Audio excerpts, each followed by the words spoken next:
Ladies and gentlemen, Arnold Schwarzenegger.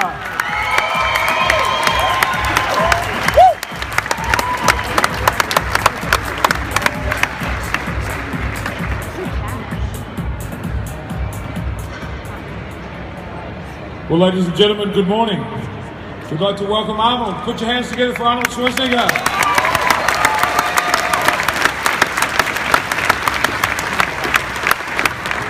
Well, Arnold, welcome to Melbourne. We've had a great time the last few days, and I've got to say, I go to all the Arnold Classics with you around the world, but this weekend you've seemed really relaxed, like you're really in your zone. What's going on in your life that's making you so happy?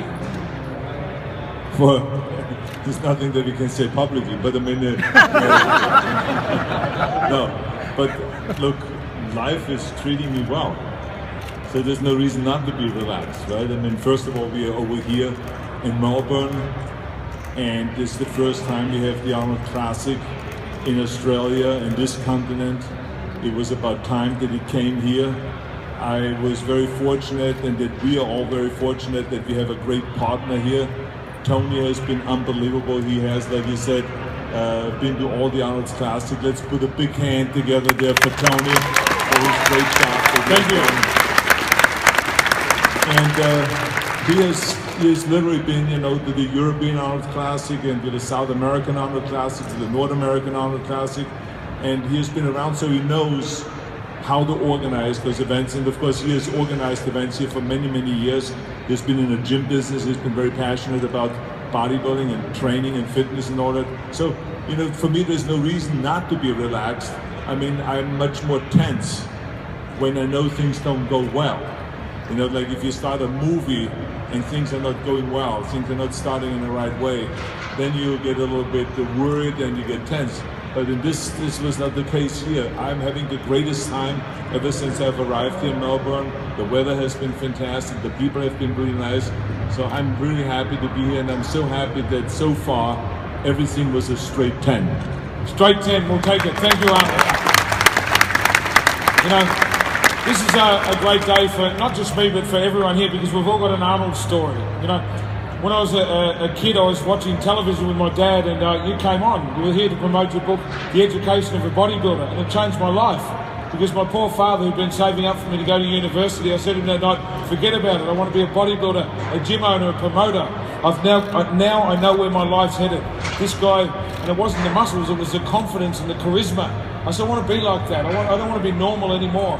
Just like you, when you were a kid in Austria, you didn't want to accept what they were dishing up. I didn't want to work in a bank or be normal. The reason I bring that up, because I think you've touched everybody here. You've had an incredible life. But last year, the year before, you came out with a terrific speech of your 6 rules of success. And this has been quoted everywhere we go. Even in one of our gyms, we've got it written on the wall, the whole speech. How does it feel to be Arnold, to be this inspiration that's changed millions of people's lives for the better? Well, I was very fortunate that when I did not know what I wanted to do in life, that I saw this great cover of a bodybuilding magazine in Austria. I was 15 years old, and I saw it in a sporting goods store where they sold expanders and bull walker kind of things that you bent with a big spring in the middle and some little weights and so on. And there was this cover of Reg Park, and he was there with a Hercules pose like this, beard, and the Hercules outfit, and he looked massive. And it said, Mr. Universe becomes Hercules. And so I bought the magazine right away, and I read the magazine. And that magazine was kind of, the story was a blueprint for my entire life. And it gave me the courage, because there I read about Reg Park, how he was a poor kid in Leeds, in England, in this factory town, and he worked out every day 3-4 hours, fanatically, and became Mr. Great Britain. And he kept working out and started breaking the bench press record of Europe and the powerlifting records. And then at the age of 23 or so, he was Mr. Universe. And then he won another Mr. Universe contest, And he kept working out, and then he won another Mr. Universe contest, and with total confidence. I won over at booth number 78, Doherty's Gym. We have Kevin the Road taking autographs right now. So head across right now to booth number 78. Catch Kevin and get his autograph. Jeez. How rude. It's okay. There's a lot of action in this hall. But in any case, he eventually became Mr. Universe, and then he won another Mr. Universe, and then he was picked in Cinecittà in Rome to be Hercules. And so when I read that story, one thing that became very clear, that he had the ultimate of confidence and that he worked his butt off. There's no shortcut. You know, it's just work. And that all the people that kept saying, no, it won't happen, that he didn't listen to the naysayers, that he just kept working out and so, you know, I saw that firsthand. I used those rules, and I was inspired by Reg Park. And I got to where I am today because I followed those rules. And then, of course, you add your own rules to that whole mix. And I was fortunate that I learned those rules in bodybuilding, and then I applied those rules in show business, and I applied those rules again when I ran for governor, and when I ran the state of California. So I continue applying those rules. And so now I'm going around and give speeches, motivational speeches, and to talk about those rules. So that's what I'm basically doing. And so as much as I was motivated by someone else and by other people and other heroes after Reg Park, you know, it was Nelson Mandela that I had the fortune of meeting down in South Africa at Robben Island and talked to him, or Gorbachev, and great leaders like that, Ronald Reagan and so on. You know, those are people that really inspired me, and that I took away some really great energy from them and wisdom. And I want to do now the same thing, inspire other people by doing those speeches and talking about it. You mentioned I'm going to write a book about success and what the formula is to success and so on. And because I want everyone to be successful. I think it feels great to be successful, to get up in the morning and to know exactly what you're doing. And which is one of the most important rules I always tell people, know exactly what you want to do. Because if you get up in the morning and you don't know what the day is about, and you don't know why you're going to the gym, and you don't know why you're going to university, or why you're working as a mechanic, or why you're doing whatever you're doing, then it becomes a chore. It becomes kind of a burden. But if you know what you're shooting for, what your goal is, to me, going to the gym and working out 5 hours a day was never really something that made me bored, or that made me kind of upset, or where I said to myself, oh my God, I have to do another rep or another set. I always looked forward to doing the next rep. I always looked forward to doing the next set. I always looked forward to doing the next 500-pound squat, because I knew that every rep and every set that I did got me one step closer to becoming Mr. Universe and Mr. World and Mr. Olympia and winning all those titles. So I was excited in the gym, and people always said to me, why are you always smiling in the gym? Everyone else looks pissed off here in the gym that they have to do another set. You smile. I said, because I'm having a great time. I cannot wait to do the next set and to work at another hour. So this is the difference. When you have a vision of where you're going, then it makes it all so much fun. And so I want people to know that this is the most important thing, is to know exactly where you're going, because then it becomes fun to work out and to work and to build relationships and all of those kind of things. You certainly have inspired all of us, you know. Some guys, just promoting the Arnold Classic this year, there's been naysayers and people told me we're going to fail. And sometimes when you hit that wall, I stop and think, what would Arnold do? And I'd say, you just keep pushing. You get up earlier, he'd work harder. So you've inspired me, that in turn inspires everyone. But through your careers, obviously we love you as a bodybuilder. We all followed you and started. But some of these guys know you as a movie star. They saw The Terminator, they saw Commando and all these great movies. For you to take on the movie world was just another example of you following your dream, and not only that, but dreaming big. I know when you went to Hollywood, they said, oh, look at your muscles, you could be a bouncer or a taxi driver. Wait, you could be a bad guy, a hitman. And Arnold said, no, I want to be a leading man like Clint Eastwood. I'm not going to settle for that. And you knock back lots of small parts, waiting for your opportunity to come.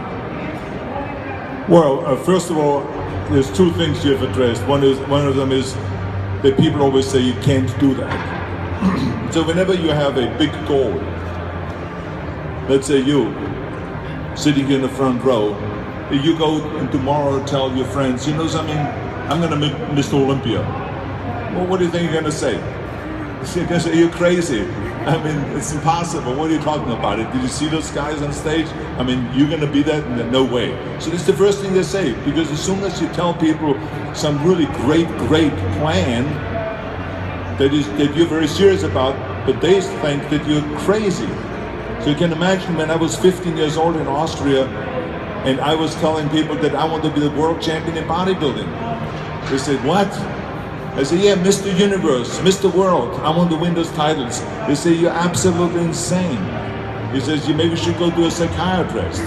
Because in Austria, if you at all become a champion, you can be a ski champion, but not a bodybuilding champion. That's an American sport. And so immediately I heard the no. It's impossible, can't be done. And then you can imagine when I was in America and I won all the championships in bodybuilding, and then I wanted to get into movies. That's exactly what they said. He says, Arnold, we cannot help you with this because your body is too big. You know, Hercules movies were done 20 years ago, but not anymore. Now it's Dustin Hoffman and Al Pacino and Woody Allen. Yeah, those are the sex symbols of the 70s now. He says, not you. I mean, look at this. You're way too big. And the accent will never happen. He says the Americans love to hear someone talk like John Wayne, but not with an accent. No one has ever become a leading man with an accent. And then you name Schwarzen, Schnitzel or whatever, I mean, that name will never work on a poster. So, you know, I heard all the no's, can't be and all this stuff. And if I would have listened to them, I would still be in the Austrian Alps, yodeling. I would not be here. So that's number one, never listen to the naysayers. That's the rule one of the most important rules also. And then the other thing is that I always had, like you said, big dreams.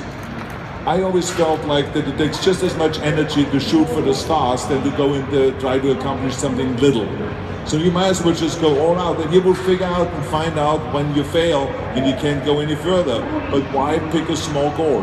So when I wanted to get into bodybuilding, it was not to just become Mr. Austria or Mr. Europe or something. I wanted to be the greatest bodybuilder of all times. I wanted to beat all the records. If someone won 3 times Mr. Universe, I wanted to win it 5 times. If someone won the Mr. Olympia twice, I wanted to win it 5 times or 7 times or whatever. And Mr. World, the same thing. So I wanted to be the best of all times. And the same as when I went into acting. I didn't want to just be in movies. I wanted to be a leading man. I wanted to be up there in that ladder, like you said, like Clint Eastwood or Charles Bronson. Those were the big stars then. Yeah. So, and the same as when I ran for in politics, when I got involved in politics. I didn't want to be just a mayor of a city. I wanted to be, you know, the biggest position that I can run in as a non-American born, which is governor. But not just the governor, but governor of the greatest state in the Union, which is California, very clearly. So I want to be governor of California. So, you know, I always shoot for the top. And people always will say this is impossible, but I just believe that, you know, it just takes as much energy and as much vision as shooting for a small goal. So I always recommend people shoot for the stars. Now, Arnold, we talked about the bodybuilding career and the movie career. We've all got a favourite Arnold movie. Mine's Terminator 2. I just love it. They repeat it sometimes on television. I get sucked into it, watch it all over again.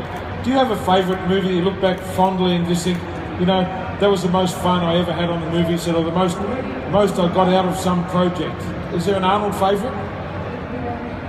I could not come up with a favourite. And I tell you why, because there were so many of them that were very important in my career. Like when we did the documentary, Pumping Iron. I mean, to me, this was really one of my favorites because it had such an impact on the promotion of bodybuilding. And we had so much fun, and it was like, you know, a docudrama. And it was really well done about the relationships within the bodybuilding world and the different characters, and also not just about the physical training, but about the psychological warfare that goes on behind the scene amongst competitors, especially in those days.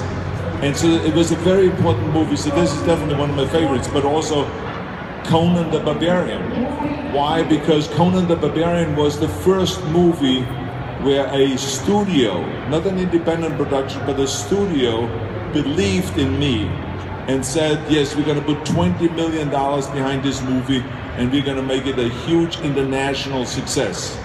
And they hired one of the best directors, which was John Milius at the time, and Oliver Stone, and John Milius wrote the script of Conan. And so it was really the best of the best people worked there. And the movie was #1 in the box office when it came out. So it was a huge breakthrough for me. And then, of course, Terminator was another one of my favorites because it was the first movie where I didn't have to prove myself through the muscles, but it was the acting, because there was only the arrival scene that was nude in Terminator 1, but then the rest of it was all in leather jacket and it was all in clothes. So it was the first time that I broke through as a non-muscle kind of a movie. Very important in my career, and from then on I did Commando and I did Predator and Red Heat and all of those movies, Total Recall and so on. So that was really a great breakthrough. And of course I always was very much into doing comedies. And but no one would ever hire me for comedy. They always would say, no, you make so much money with the action movie, we're not going to give you a comedy. What do you think, you're crazy? So eventually then I made a deal with Universal Studio and with Ivan Reitman, who directed Ghostbusters, that I would take no salary. Let's make the movie for $18 million. I take no salary at all. Ivan Reitman, the director, also decided not to take a salary, and then Danny DeVito also decided not to take a salary, but we take a back end, that we would own 37.5% of all of the money that comes in. Of course, this was the best deal we've ever made in Hollywood. Hollywood never will make that deal ever again, because we made more money on that movie than on any other movie. Even though I got paid a lot in other movies, in Terminator 3, you got $30 million salary for Terminator 3. That became the highest paid actor then. But on Twins, we made much more money than that because we owned 37.5% of the total package. So everything that went to, there was foreign release or domestic release, television, in the airplanes when they show the movies, DVDs, everything, we got money for everything. So it was really a gold mine, and I'm still getting money. my ex-wife is still laughing about it. But anyway, that's besides the point. But the bottom line is so there's many different movies that were my favorites for specific reasons. And now of course, I just recently did a movie, it's called Maggie. It was made for $8 million, a really little movie, not much action in it and so on. But I wanted to do it because it was totally relying on a dramatic piece, where I play a father of a daughter that was infected by a zombie virus. And the whole world is infected, and it's this disastrous situation where obviously you have someone that you actually want to kill because they're a zombie, but it's your daughter and it's living inside your house. And you see her deteriorating, and you see the drama that the father goes through. He cannot kill her because it's his daughter. He doesn't know what to do. Eventually it could happen that she will kill him because she is now in the last stage where she starts killing animals and biting animals and living off their blood and all that stuff. So this is a really great drama, and of course I have 2 daughters, so I can imagine what that is like in real life. So I wanted to do that movie, and it's a small movie, like I said, but I love the movie that we did and how it came out, and all of this coming out on May 8th in the United States and then worldwide. And then Terminator 5, which is a big movie, of course. That's a huge movie, and that's coming out on July 4th weekend. So this will be kind of 2 movies that I'm really looking forward to. I think everyone's looking forward to Terminator 5, and we can't wait for the Australian release, and all the Arnold fans will be there in force, because we've got an Arnold army. And when we promoted this show, we just kept tagging the Arnold army, come and support. And, when you walked out last night, the Australian crowd gave you a standing ovation. To have 5,000 people stand on their feet and take a bow to show your respect, does that still move you when you've done the incredible things that you've done? Well, we all, not just me, but everybody in here, always feels great when you appreciate it. And, when people like you, and when they love you, and when they care about what you do, and how you inspire them, and all of those things, it always feels much better to be loved than to be, hated. And the reason I'm saying is because sometimes you do things where you don't have everybody love you, especially when you're in politics. Automatically in politics, no matter what you do, half of the people will always disagree. because there's always conservatives and the liberals. So if you're conservative and you say something, then the liberals say, "Oh, that was not good." That's a conservative idea. And when when the liberals say something like we see in Washington right now, if Obama does anything, automatically the conservatives say, "Well, this is not a good idea," and then there's a fight. And I'm sure you have it over here in Australia also the same way. Politics is politics. So it's really weird when you're loved by everybody, when you're like a movie star, and then all of a sudden you jump into politics, and all of a sudden half of the people disagree with you, and they protest out there. And it's the first time in your life that you see people protesting you and disagreeing with you. So you really have to have thick skin. And you really have to have your act together. And again, it's very important that you have your clear vision of where you want to go. If it is like solving the financial crisis in your state, or if it is like cleaning up the environmental issues and creating a great environment and fighting global warming and pollution and all those things, where you will have people disagreeing with you on that, or if you try to bring equal education, there are certain forces that will disagree with you on that and fight you and protest you on that, and this is how it goes. So I think it feels great, getting a standing ovation and having people appreciate what you do.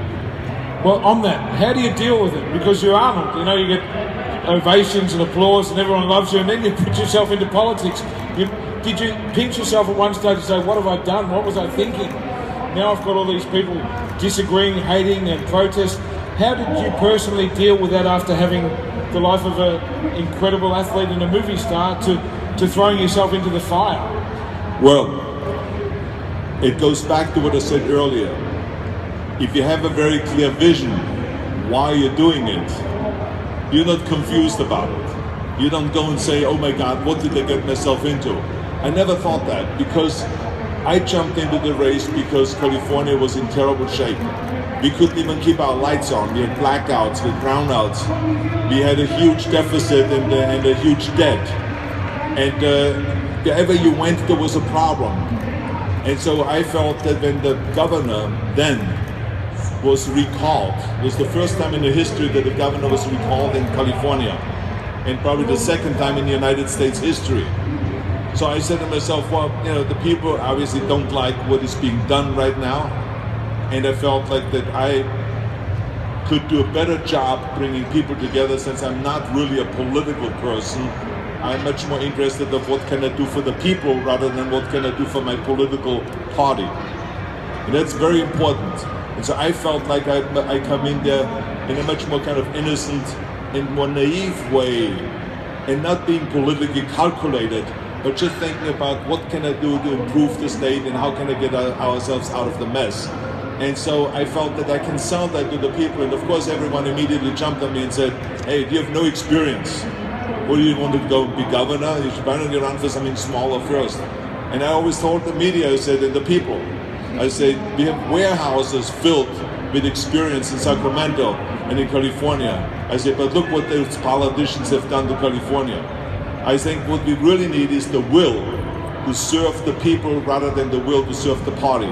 And this is exactly what I said, and this is what I believed in, and the people who bought in and they voted for me, not only the first time when there was the recall election, but they voted and elected me again 3 years later in 2016 with a huge majority, and I became a 2-term governor and could take care of some of the things that really were not working in California.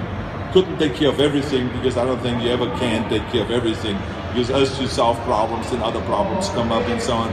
So you always want to kind of stay in power and want to do another 4 years and another 4 years, but luckily we have term limits. And so then eventually when your 2 terms are up, you get out of there. But to me the attacks and the protests and all this stuff, did not make me feel like I made a mistake for running. Nor did it bother me when people always say, well, you're losing millions and millions of dollars because you're not going to do those movies, and here you're working basically for free, because I didn't take the salary as governor. It was like $187,000, and I said to myself, I don't need the money, so I gave it back to the state. So I basically worked 7 years for free, and I didn't make any money on the movies, but luckily I always invested my money wisely, because remember, the trick is always not how much money you make, but how much money you keep. And so I always was very smart when it comes to investments. So it all was great. And the day when I look back, I said to myself, it was the greatest job that I have ever had. It was an honor to serve the people of California. And it was a pleasure to serve the people and to be able to give something back, because America gave me everything that I have. My bodybuilding career, my acting career, my political career, my personal life, the children, the wonderful children, the money that I've made, everything is because of America. So for me to give something back was a great honor and a great pleasure.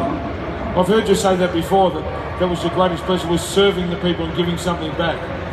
Now, here we are, promoting bodybuilding. We've done the full circle. And 40 years ago, you started what we call a fitness crusade. And we're a part of it. We're your disciples. We go out and preach fitness. I'm like a preacher everywhere. I go to restaurants, cafes, even fat taxi drivers and say, why don't you do something? Now, you started this crusade, and we know that you don't need to do Arnold Classics. It's like politics. You don't need the money. You're not doing it to make some money from an expo in Melbourne or Brazil or Madrid. Yet you always said, when I'm done with everything else, I'm going to give back to bodybuilding and sport. And it's so important that you're doing this. We can't thank you enough. But you've done the full circle now, and you're back where you started, promoting health and fitness. So what message can we give the world to get them off the couch? Well, I think the most important thing is that we look at it as not just as a money-making kind of activity. There's a lot of people that are in the business, in the food supplement business, and in the gym business, and in the equipment business, and all the different businesses that are in fitness. And they're in this business because they want to make money, and they want to make a living, and they want to make a career out of it, and they want to be successful. And this is all good. We encourage that. But at the same time, it is so important that we always think about, what can I do to really affect everybody? Because there's so many times people that get locked out of the fitness movement because they don't have the money to join the gymnasium, or because they're handicapped physically and they cannot join a gymnasium or get around, or they're intellectually handicapped, they're Special Olympians, and they don't have someone that is specializing and training them, or they are really old where they need somebody to help them up and to exercise and get them the weights and all those things. Are we really reaching out enough? Are we really helping? Because everyone has the power to help somebody. And it's like I've said many times that one of the most effective speeches I've heard was my father-in-law, who said, tear down this mirror. Tear down this mirror that makes you look at yourself. And beyond that, you will see the millions of people that need your help. And that's exactly, when I heard that speech, I said, that's exactly what I feel. I have torn down that mirror. The way I always was concerned about how good is this for Arnold? How much money can I make? How big can I get? Not how successful can I be? But to look beyond that and see the people that need help, and that I now have the power to help them. And all of a sudden you will see the people out there that need your help. And that's why I started, like, for instance, with after-school programs, and became the national coach for Special Olympics. And started with the President's Council on Fitness and traveled through all 50 states to promote health and fitness, all to be part of the fitness crusade. So there's so many things that we can do, like, for instance, how do you include the children? How do you bring into the gym young kids? Or how can you send an instructor to your local school to train kids and to make them aware of fitness, and to make them aware that to be fit and to be healthy is better than to be on drugs and to join gangs and to go off the wrong direction, like so many kids, like, for instance, in the United States do. So this is why I started after-school programs. That's why we're out there and pushing and getting kids involved in fitness and after-school programs, not to have them get involved in gangs, not to have them get involved in drugs and all this, because that will cost society much more. So you always have to think about, what can you do to help others that need help. So this is, I think, where the future of fitness is, not to just think about ourselves and with those that are the haves, but also the have-nots, those the people that are falling behind. How can we bring them along and be part of this whole fitness crusade and be healthy and fit? Well, that's the message we want to give you today, folks, is to help someone. Reach out and tell someone to get fit, and tell the kids about making good choices, because if they make good choices and have discipline in their lives, for example, we've had a lot of kids who've come from juvenile detention, or they've been locked up and been in trouble because they haven't had a father figure, or they've never had discipline in their life. And you know what? When they start lifting weights and punching a bag and doing something regular, it's their first discipline they've had, and then their lives come good. They get an apprenticeship, they go back to school, and it changes their lives. So don't underestimate what we can do as fitness professionals to help someone up. Give them a free membership. They'll bring their friends. It'll work out. We do it all the time. Now, we've covered the full circle, the bodybuilding, the movies, the politics, and the fitness crusade. So I think we'll have some questions for you, Arnold. I know you love to talk to the fans and ask questions. We've got two ladies with microphones, and we're going to ask for some good questions for Arnold. Now think, if you ask a silly question, he'll destroy you. Well, the little fella here is going to start. Let's go. Can you sign my hat? Absolutely.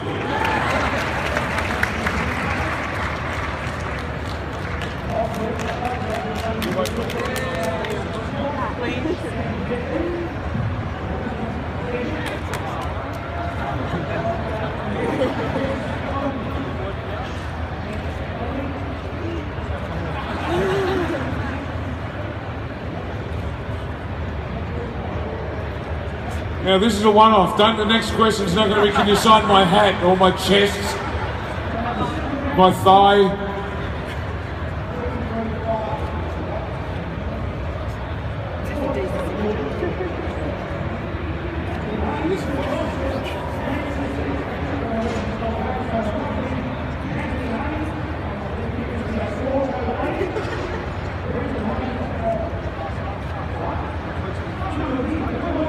This is Jake, ladies and gentlemen.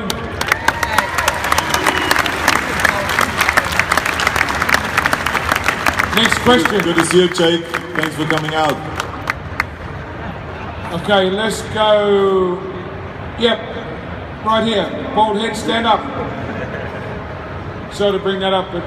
No, you're right. Out of all the achievements, I know sometimes a lot of us look back and we've got one thing that sort of stands out as one of our greatest accomplishments. Might have been your first Olympia or meeting Reg Park or Joe Weed, I don't know obviously, but what's the one that sort of stuck back with you when you look back?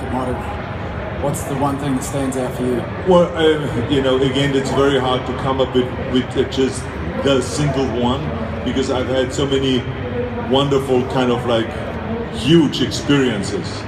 But I share with you just two. One of them was when I was 20 years old, and I stood on a stage in London at the Mr. Universe contest, and I won the Mr. Universe. They announced me as the winner of the Mr. Universe contest. I mean, it was like I got a standing ovation, because I always was considered the young kid from Austria, and so the people liked me just because I was the youngest of all of them, and they wanted really to be supportive. And so I got this standing ovation, and I got the trophy. And then when I got the trophy, I realized that what is going on right now is what I visualized for the last 5 years. When I thought about Reg Park, who won that very same trophy on that very same stage, I visualized myself for 5 years to be on that stage with 100 bodybuilders around me, lower than me, looking up at me, and people are screaming, Arnold, Arnold, Arnold. And exactly that is what happened on that day, on September 23rd, 1967. I stood there as the youngest Mr. Universe ever in the history of bodybuilding on that stage and made my vision become a reality. It was unlike anything else. It was such a powerful experience. And this is what taught me the lesson, how important it is to visualize and to believe in your vision and relentlessly go after that vision.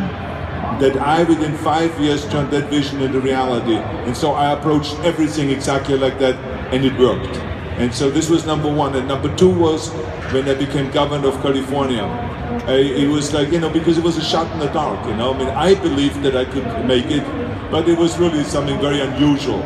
You know, for an actor that just finished promoting Terminator 3, all of a sudden to go on the Tonight Show with Jay Leno, and to say, you know, I'm going to run for governor.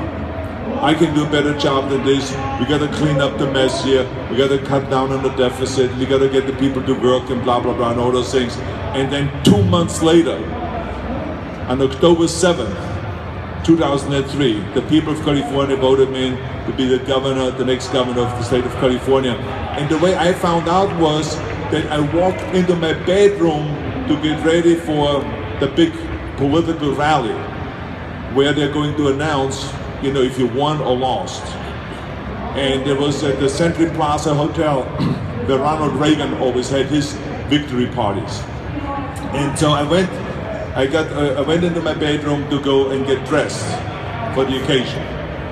And as I walked in, I heard on television on CNN, well, even though the polls have not closed yet, but officially we can already announce, because he has so many more votes, Arnold Schwarzenegger will be the next governor of the state of California. And so that was again one of those unbelievable experiences where not someone told me my own political camp or so, but it was CNN as I walked by on television officially declaring me the winner for the race. So those are the two experiences that really stick out in my mind of having been kind of mind-blowing experiences. Thank you very much, Arnold. Thank you. We're going to go up here. Yep. Arnold, it's an absolute inspiration, absolute pleasure to finally see you in the flesh as opposed to off the TV. You've spoken a lot about your successes and how you've always strived towards what you've wanted to achieve and how you've been fortunate enough to achieve it. Can you tell us a bit about some of the times where perhaps you haven't been so successful and how you've dealt and coped with those failures? Well, I think that the first thing that you have to realize is there's no such thing as only having victories. Because just if you go to the gym and you pick up a dumbbell and you want to do for the first time 40-pound curl, it could be that you can't do it, so you failed. But you know right away that you try it again and try it again, maybe a week later, a month later, and you get up and you do it again until you do it.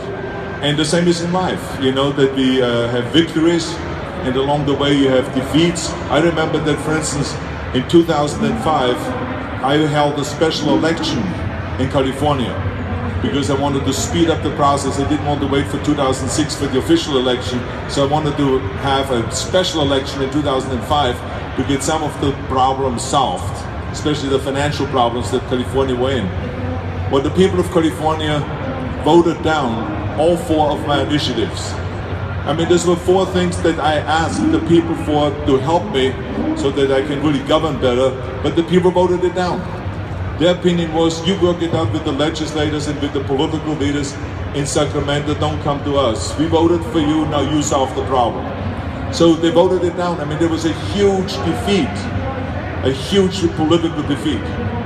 And I kind of, you know, realized that I made a mistake, that I should have made more effort to work with the Democrats and with the Republicans, bring everyone together, that's what the people have elected me for. And, you know, I got up, I dusted myself off, I had a press conference the next day and I said, don't blame anyone in my staff or any of the oppositions that protested me. I have to blame myself, that it's my fault that we failed. I overreached. I said, and I'm not going to go and I'll learn from that message, and I'm going to bring everyone together, and the next year we will solve the problem. And the people totally bought in and they said, yeah, that's fine. And they voted for me again in 2006 to be the next governor. And they appreciated that I admitted that it was my fault, and we moved on and we really solved some of the problems and brought back 1.4 million jobs and got rid of the deficit by 2007, even though we were hit with a recession after that, and the madness started all over again. But you know, we really got a lot done by working together and bringing both of the parties together. So I had those defeats, and also in my personal life. I mean, I screwed up terribly in my personal life, you know, that's why I'm divorced. So that was a total screw up on my part. And one has to look at it and just say, I screwed up, that was no one else's fault, that was my fault. And now I have to just again get up, dust myself off, and move on in life. And that's what you have to do. And I think that the important thing is that we learn from our mistakes. That you don't just learn from victories, because from victories you don't learn much. From defeat you learn a lot. And you know, how do you handle it, how do you get up, and how do you dust yourself off? Remember, the definition of a loser is someone that stays down. But the definition of a winner is someone that fails and gets up and gets going again. So never worry about failure, and this is one of the important rules again Don't choose a goal, a little goal, because you're worried about failure. I mean, how far can you fall? There's the ground. That's as far as you can fall, right? So it's not like the end of the world. You got to have the guts to say, I'm willing to fail, but I'm gonna go for it. The guy yesterday that broke the world record in powerlifting and lifted 1,020 pounds, he went to that bar knowing that he could fail. But did he walk away from the bar and say, I'm not gonna try it because I don't want to fail? No. He had the courage to go and look at the audience, inhale, psych himself up, go down to that bar and take it out off that floor and lift it and lift it and lift it until he was totally straight, and there he broke the world record. So that's what you have to do. Don't worry about failure, just go all out and always get up when you do fail. Fantastic. We've got one right here. Hi Arnold. I just want to say something in behalf of my dad. You were a judge in Melbourne in 1975. My dad was in the Mr. Junior Australia competition, and he won pretty good, but I don't remember which number. And he just wanted to say, hey, he remembers you well, and he met you 3 times when you were down here in 1975. And my question today is on behalf of the ArnoldFans.com. So you've terminated the Terminator, Predator, and the Devil. What was it like to face zombies in Maggie? In Maggie, we have had tremendous obstacles from an acting point of view, because when you deal with a disease like the zombie virus and stuff like that, this doesn't really exist. And so you have to kind of imagine the situation. You have to imagine kind of a lot of things when you act with this girl. Abigail Bresley was the girl that played my daughter, and she did a great job. But it was a real challenge. It's like kind of similar to when we did Predator, and I had to imagine the Predator up there in the trees that didn't really exist, and you had to act always towards something that didn't exist, and that was placed later on into the picture. So they were challenging things, and but that's all part of acting, and it's all part of the profession. It's like everything else. You have challenges, and you just have to work your way through it. But I really enjoy doing it. Thank you. Over here. Airline's the most nervous I've ever been in my life. He's like my hero. Well, all the videos I've been watching of you when you were younger were saying that you were in the army when you were a teenager to 20, when you were winning those titles as Mr. Olympia, Mr. Universe, and Mr. Universe. Bodybuilders today say that nutrition and supplementation is most important, and that's how they achieve such great things. But when you were a teenager, you were in the army, you had no food, no supplements, no gym equipment, you were just doing push-ups and chin-ups, but you had no supplementation, no food. I just understand how you got just so massive and became the most famous person in the world, just from that. Right, well, first of all, let me just tell you that there was a huge kind of increase on protein that I got when I went into the army, because we could not afford, my family, to have meat every day or to have fish every day or to have proteins like that every day. So we had, when my mother made goulash, she made potato goulash. She didn't put any meat in it. It was just potatoes and the goulash sauce. So then she made kraut, and then we made sandwiches for the school and stuff like that, but there was not meat. And when I went into the army, when I was 18, it was the first time where I had every day meat and eggs and all the protein. So I really responded very quickly, even though the training in the army was very, very difficult and exhaustive. But I tell you that I gained weight, and between the time I was 18 to the time I was 19, I gained around 15 pounds of really solid kind of muscles, and it was all because of the great food intake. So it was not really food supplements, so to speak, but I had all the protein in the world that I wanted throughout the day because of the great kitchen that we had. And many times I screwed up in something, so they sent me to the kitchen to do potato peeling, which is a punishment that you had. You had to go at night and peel potatoes for the next day for the chef. But it gave me again the opportunity to eat at night and to eat more protein and to eat some of the meats and so on. So, I mean, food supplements, the first time I started taking food supplements when I was in Germany, in Munich, when I was 19. And again, that helped me a lot because I got more energy for the training and so on. So I really felt that the difference between no food supplements and food supplements when I started taking food supplements. Thank you. Can we have all the sponsors that missed their photo yesterday just stand over to the side now? If you've got a sponsor's badge and you missed out at lunchtime, just come and line up here behind Lee. Then we've got a question up the top. Hi Arnie, I've got a question for the women in the audience today. I've been bodybuilding for 4 years, so I'm after tips for women in bodybuilding, entering bodybuilding, figure, and where the inspiration from a female perspective for you has been. Well, I think that there's no difference between the man and women. I think that women have to train hard. And women have to, kind of reduce the body fat and build muscle mass and build strength and endurance and all of those things. Except we are looking for kind of different kind of ideal bodies. For men you look for a much more muscular body. For women you look for a much more athletic and a slimmer body that is in great shape, as we have seen yesterday on stage. But there was a time when women were not at all included in the whole bodybuilding. As a matter of fact, the Gold's Gym, the gym that I worked out when I came to America, there were no women allowed. And there was also no music allowed, and there was a lot of things that were not allowed. But I remember that then there was a big breakthrough. As a matter of fact, we organized the first Miss Olympia competition in Pennsylvania. It was in 1978, and that was kind of a breakthrough because for the first time women felt like, oh, there is a competition for us. Then there was a Miss California competition, and there was a bodybuilding championship competition for women for America and for Europe and all this, and it started spreading like wildfire, and all of a sudden women were included in the whole bodybuilding movement. And because again, as I said earlier, the idea is always that this sport is for everybody, for women, for men, for young, for old. Doesn't matter what your religion, doesn't matter what your color or anything like that.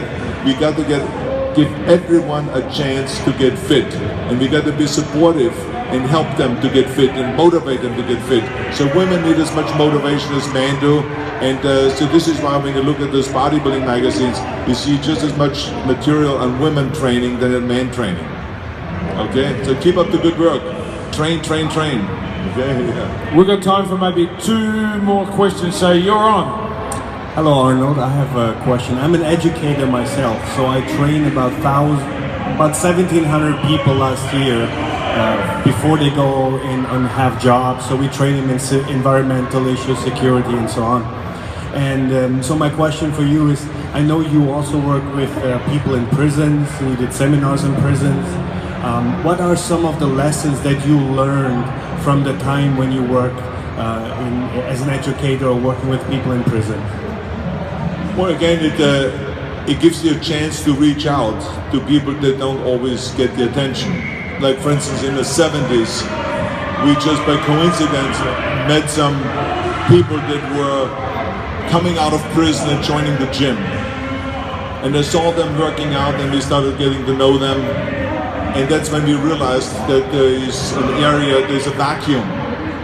That in the prisons they don't get the encouragement. And I was a big believer that the more we let prisoners train in prisons, the more they release this negative tension and the hostilities.